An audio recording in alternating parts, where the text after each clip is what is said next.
اس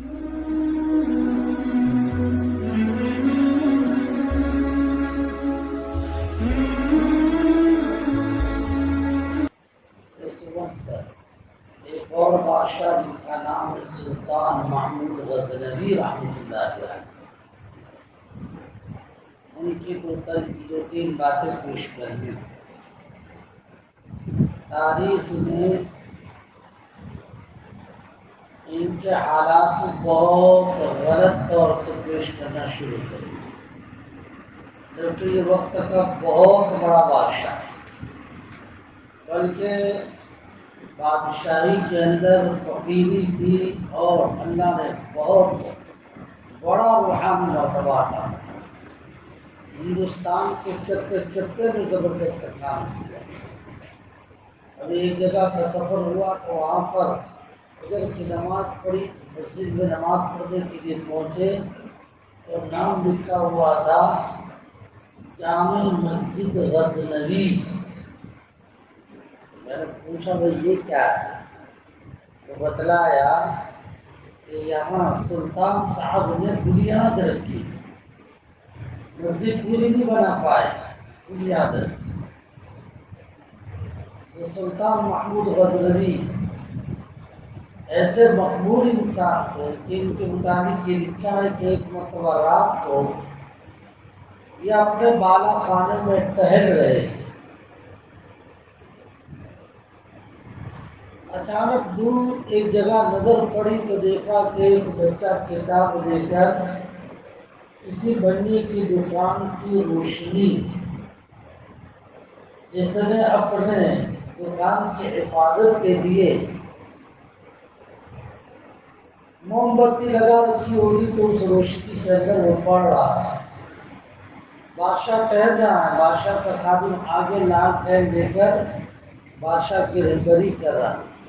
بادشاہ کے دل میں آیا میں ٹہلنے کے لیے لالٹین استعمال کروں اور یہ اللہ کا دین حاصل کرنے والا بنیے کی دکان کی روشنی میں وہ کتاب کا مطالعہ کر رہا، فوراً حکم دیا لالٹین اڑا کے سو۔ جیسے سویا بادشاہ یہ کام کرنے کے بعد جناب رسول پاک صلی اللہ علیہ وسلم کی خواب میں زیارت کی، فرمایا اے محمود اللہ تجھے بھی ایسی ہی عزت بخشے جیسے کہ تو نے میرے مہمان کو عزت سے نوازا، اس لیے کہ وہ طالب علم تھا اور طالب علم کے مطابق مشہور ہے کہ وہ اللہ کے رسول صلی اللہ علیہ وسلم کا مہمان۔ ایک بہت دلچسپ واقعہ کتاب کے اندر یہ بھی لکھا ہے، بادشاہ وقت کے زمانے میں ایک بہت بڑے اللہ والے تھے، ان کا نام تھا ابو الحسن خرقانی۔ وہ خرقان میں رہتے تھے، بادشاہ غزنی میں رہتا تھا۔ بادشاہ کو پتا چلا کہ بہت بڑے اللہ والے ہیں، لہذا ارادہ کیا کہ اتنے بڑے اللہ والے سے ملاقات کے لیے چلنا چاہیے۔ چنانچہ لشکر تیار کیا تو چل گیا، غزنی سے لے کے خرقان تک پہنچا بھائی حضرت کہاں رہتے فلاں جگہ، تو حضرت کے قریبی ایک جگہ پر اس نے خیمہ ڈالا، ڈیرا ڈالا، لیکن یہ دیکھنے کے لیے کہ کتنے بڑے اللہ والے ہیں تو اس نے بادشاہ نے ایک ترکیب اختیار، خود ملاقات کے لیے وہاں سے لے کے یہاں تک آیا تھا، اتنے قریب پہنچ گیا، لیکن اتنے قریب پہنچنے کے بعد وہ خود نہیں گیا بلکہ اپنے قاصد کو بھیجا۔ ایک چیز فرمایا جا کر جو حضرت سے ملاقات کرو، ابو الحسن صاحب سے ملاقات کرو اور ان سے کہو کہ بادشاہ سلامت آپ کی زیارت کے لیے آئے، آپ ذرا اپنی خانقاہ سے نکل کر ذرا خیمے تک تشریف لائے تاکہ آپ کی زیارت ہو۔ اسے تو معلوم ہی تھا کہ یہ فوراً نہیں منع کریں گے، تو کہا قاصد سے کہہ دیا اگر حضرت منع کرے تو حضرت کی قرآن مجید کی آیت پڑھ کے سنا دیں۔ کون سی آیت؟ اطیعوا اللہ واطیعوا الرسول وَأُولِي الْأَمْرِ مِنْكُمْ، اللہ کی مانو، رسول کی مانو، اور لوگوں کی مانو جو تمہارے ذمہ دار ہے۔ تو تیسرے نمبر پر خود بادشاہ آ گیا، مقاصد پہنچا اور کہہ دیا حضرت بادشاہ نے آپ کو سلام پہنچایا، وہاں سے لے کے آپ ملنے کے لیے آئے اور جی چاہتا ہے کہ ملاقات ہو جائے، آپ ذرا کچھ زحمت اٹھا کے وہاں تک قدم رنجانی فرما دیں۔ یہ سننا ہی تھا کہ بادشاہ حضرت پریشان خود کے لیے جب جواب دے تو ایسا جواب دے کہ اس کی بات بابا بھائی اس سلسلے میں مجھے بات ہو گئی، میں یہ کام کا چھوڑ کے کہیں نہیں جاتا۔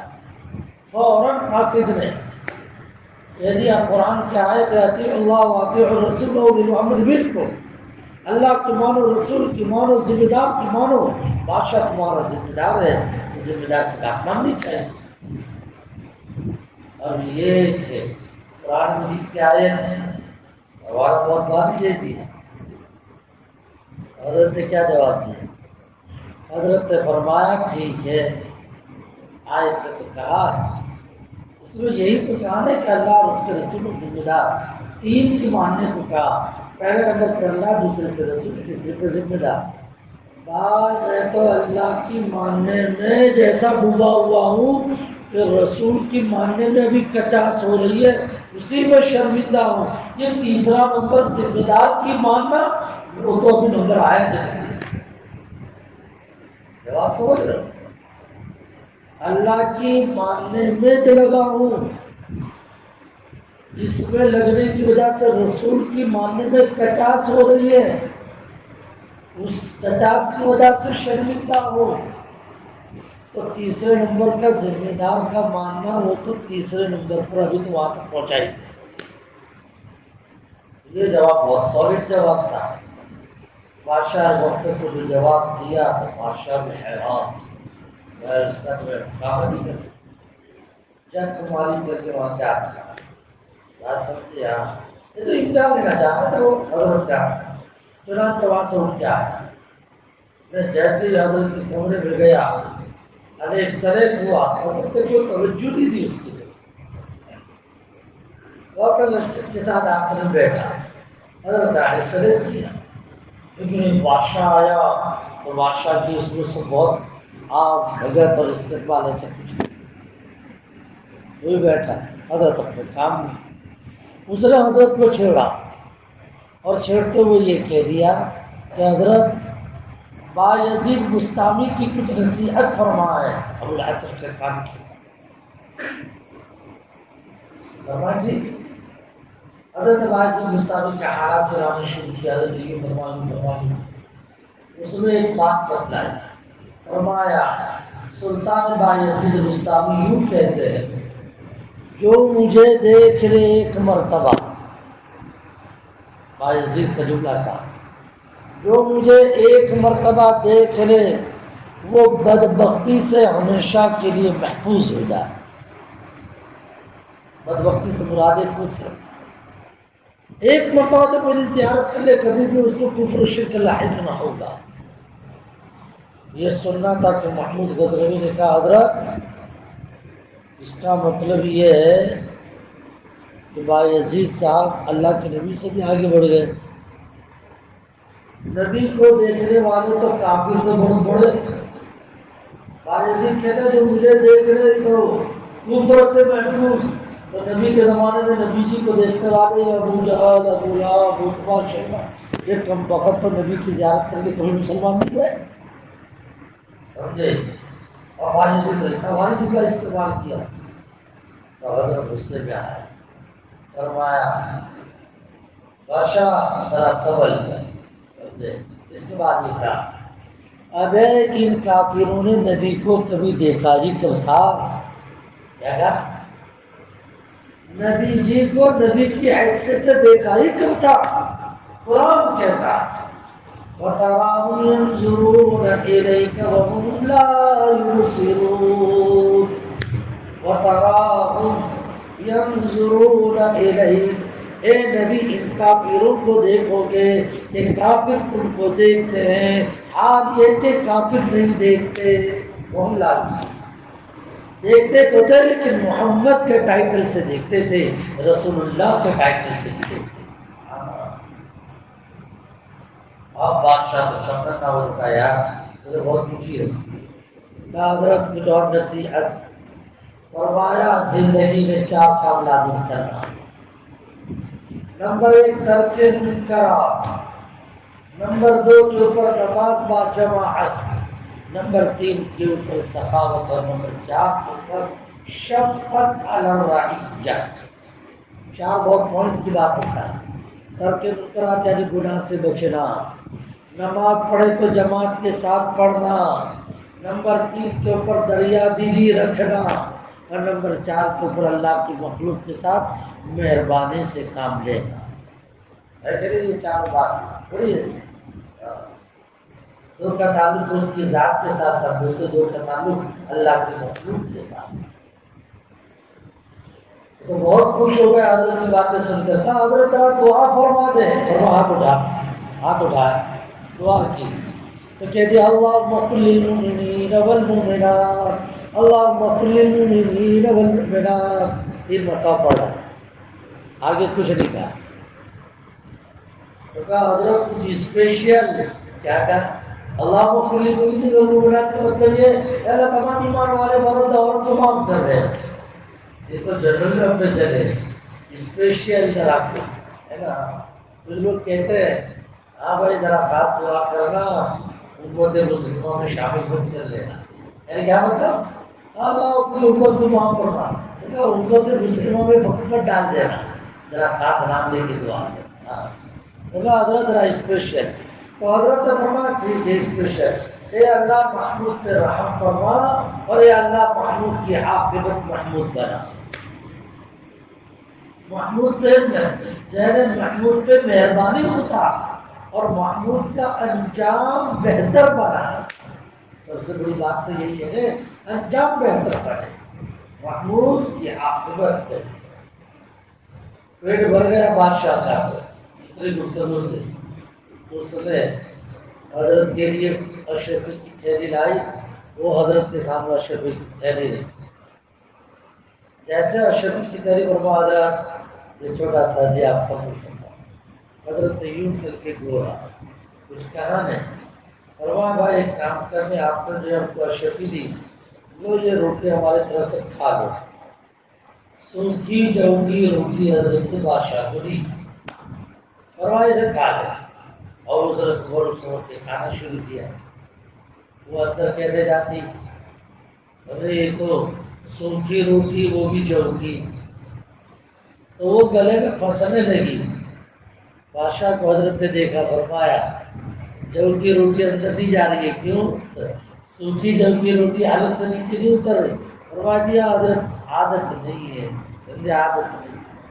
فرمایا جب کہ سوکھی روٹی جو کی حلق سے نیچے نہیں اتر رہی ہے تو ہم لوگوں کو بھی بادشاہوں کی اشرفی کی تھیلی ہمارے بھی حلق سے نیچے لا یہ تیری تھیلی تجھے مبارک، ہمیں تو سوکھی روٹی ہی برکت اس میں ہے، یہ تجھے مبارک۔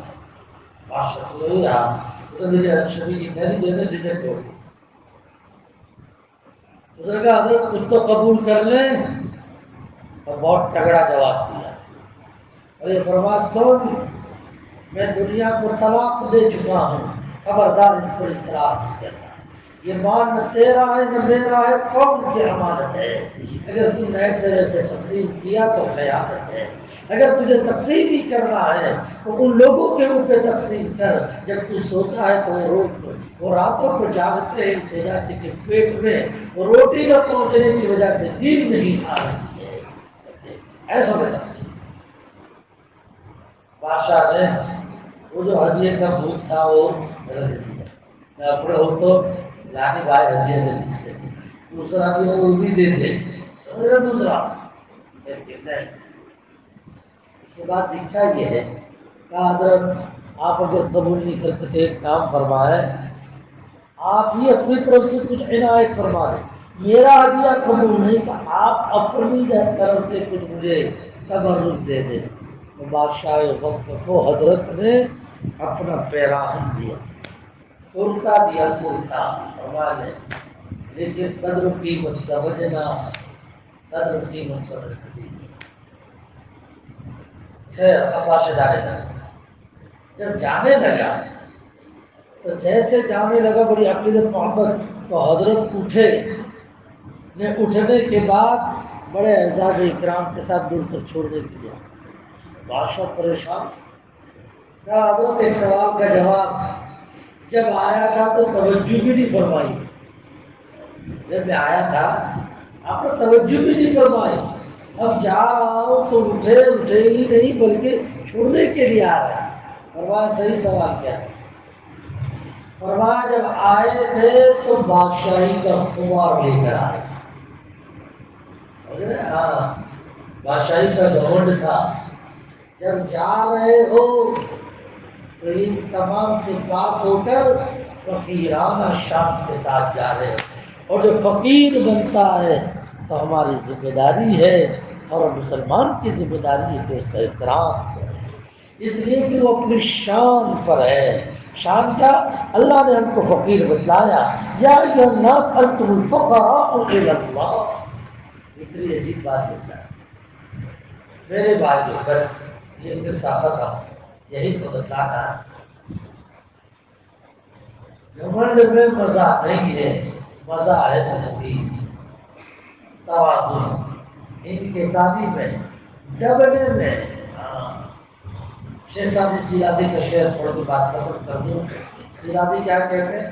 شیخ سعدی شیرازی یہ فرماتے ہیں، چدانی تکبر چرامی کنی خطامی کنی و خطامی کنی، تکبر عزازی غراقار کر زندان لعنت گرفتار کر. یہ تکبر جو ہے نا، تکبر اس نے شیطان کو ذلیل کیا اور ہمیشہ لعنت کے قید خانے میں پڑا. لہٰذا اللہ کے بندے تکبر مت کر. میرے بھائی جھکنا چاہیے، جھکنا چاہیے. اللہ سے دعا مانگنی چاہیے، اللہ اپنے نگاہ میں چھوٹا بنا، دوسری کی نگاہ میں عزت والا بنا. یہ بولنا چاہیے، اپنی نگاہ میں چھوٹا. یعنی اس لیے دعا بتلائی، اللہم اجعل فی عینی صغیرا وفی اعین الناس کبیرا. علم کا بھوت سوار ہو جاتا ہے، عبادت کا بھوت سوار ہو جاتا ہے. یہ سارے بھوتوں کو نکالنا چاہیے. یہ خانقاہ کا مطلب یہ ہے، خانقاہ کا مطلب یہ علم ملے نے جو دیا اس نے دیا. جس تھوڑے سے دے کر اپنے کو بہت کچھ سمجھتے ہیں اس کے پاس تو بے شمار ہے. اللہ پاک کے لیے سے زیادہ عمل کی توفیق ہم سب کو عطا فرمائے. اللہ تعالیٰ سے ہمیشہ مانگنا چاہیے، اے اللہ چپ کے چلنے والا بنا دے، بندہ بن کر رہنے والا، زندگی گزارنے والا بنا دے. یہ جو آ گیا نا اللہ کے مقرب بندے بن جاؤ، اللہ کے مقرب بندے. اللہ سمجھنے کی توفیق. واہ خدا